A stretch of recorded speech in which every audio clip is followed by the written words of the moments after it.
Good morning friends, welcome to our YouTube channel. Friends, अपनी GSTR 3B की return जो है जल्द से जल्द फाइल कर लें, क्योंकि अगर आप स्पेसिफाइड डेट के बाद फाइलिंग करते हैं तो आपको लेट फीस का बहुत तगड़ा झटका जो है वो लग सकता है। सर कैसे फाइल करें? सर जीएसटीआर 2A में हमारे पास इनवॉइसेज ही रिफ्लेक्ट नहीं हो रहा, तो इनपुट टैक्स क्रेडिट तो हम लोगों को मिलेगा नहीं, तो हम लोगों को टैक्स पूरा जमा करना पड़ जाएगा। तो मैं आपको बता दूं कि आप अपनी जीएसटीआर 3B के रिटर्न अभी फाइल कर लें और 100% आईटीसी क्लेम कर सकते हैं, चाहे आपके जीएसटीआर 2A में वो रिफ्लेक्ट हो रहा है या नहीं। एक चीज और यहाँ पर आप नोट कर लेंगे, जीएसटीआर 3B की ड्यू डेट एक्सटेंड नहीं हुई है, सिर्फ कंडीशनल वेवर दिया गया है लेट फीस का। तो सर ये आईटीसी जो आप कहते हैं कि 100% ले सकते हैं, रूल 36(4) जो आया था वो ये कहता था कि आपको 10% आईटीसी जो है वो अलाउ किया जाएगा। तो किस तरीके से 100% आईटीसी क्लेम हो सकता है? तो इसके लिए मैं आपको बता दूं, गवर्नमेंट ने फरवरी महीने से लेके अगस्त महीने तक का 36(4) जो है वो अभी रोका हुआ है। इकट्ठा आपको सितंबर महीने में उसके लिए एप्लीकेबिलिटी देखनी है। ये मैंने ओपन करा है नोटिफिकेशन नंबर 30/2020 जो कि 3 अप्रैल को आया था, और 3 अप्रैल को आने के बाद इसमें काफी सारी चीजें जो हैं वो इंसर्ट करी गई थी। इसमें एक पॉइंट इंसर्ट किया गया था, in the said rules, CGST rules के अंदर सब rule 4 of rule 36 the following proviso shall be inserted. Rule 36 सब रूल 4 के अंदर ये प्रोविजो जो है उसको इंसर्ट किया जाएगा, और ये क्या कहेगा? ये कहेगा provided that the said condition, क्या है कंडीशन वो भी आपको फटाफट से अभी रिवाइज करा देते हैं।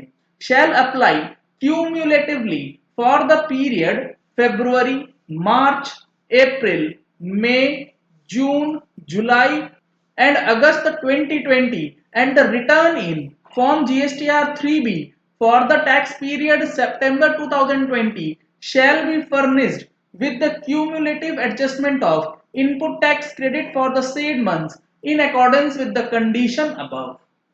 यानी कि आपको अपनी जीएसटीआर 3B की जो फाइलिंग है वो करनी है फरवरी महीने से लेके अगस्त महीने तक, और ये जो रूल 36 सब रूल 4 का कंडीशन है ये आपको क्यूमुलेटिवली लगाना है सितंबर महीने की जीएसटीआर 3B में।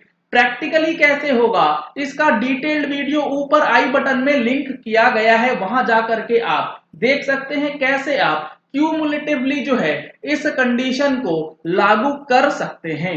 लेकिन अभी आप इस महीने से लेके फरवरी से लेके अगस्त की रिटर्न में टेंशन ना ले कि 2A में इनवॉइस जो है वो नहीं आ रहा है।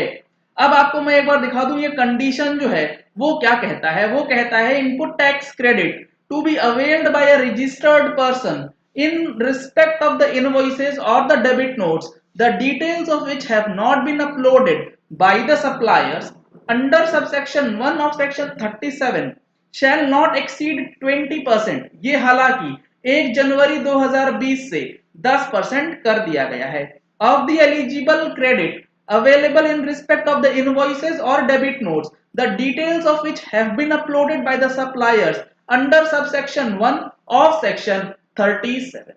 यानी कि इनवॉइसेस जो अपलोड होंगे सेक्शन 37 सबसेक्शन 1 यानी कि जीएसटीआर 1 में और आपके 2A में रिफ्लेक्ट होगा, उसका इनपुट टैक्स क्रेडिट दिया जाएगा। अगर अपलोड नहीं होगा तो उसके लिए आपको जो इनपुट टैक्स क्रेडिट मिलेगा वो रेस्ट्रिक्टेड रहेगा उस अमाउंट तक जो कि 10% ऑफ द अपलोडेड इनवॉइस होगा।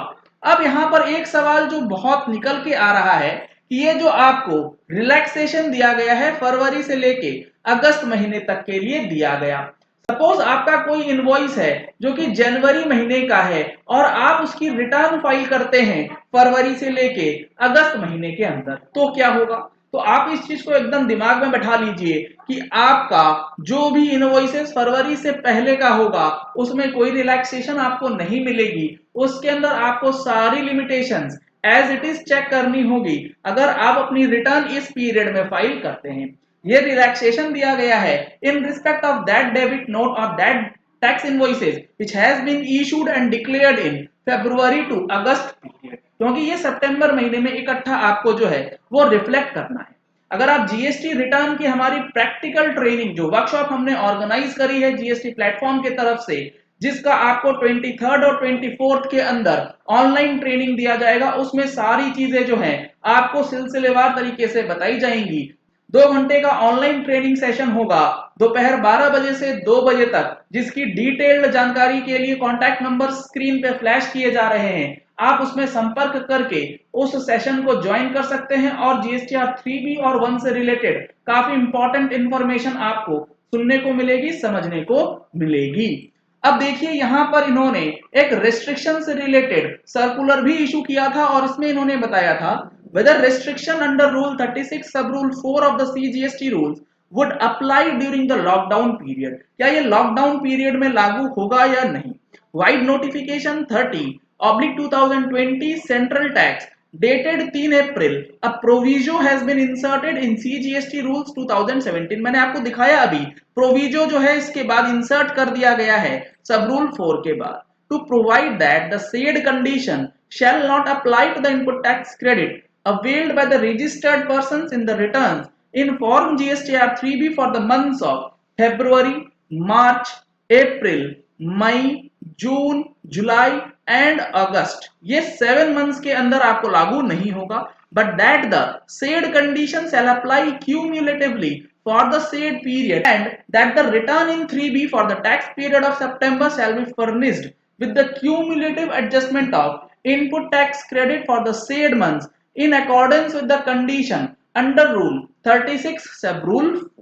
ये चीज बिल्कुल क्लियर उसमें लिख दी गई है रूल 36 सब रूल 4 के अंदर, इसमें कोई भी कंफ्यूजन नहीं है।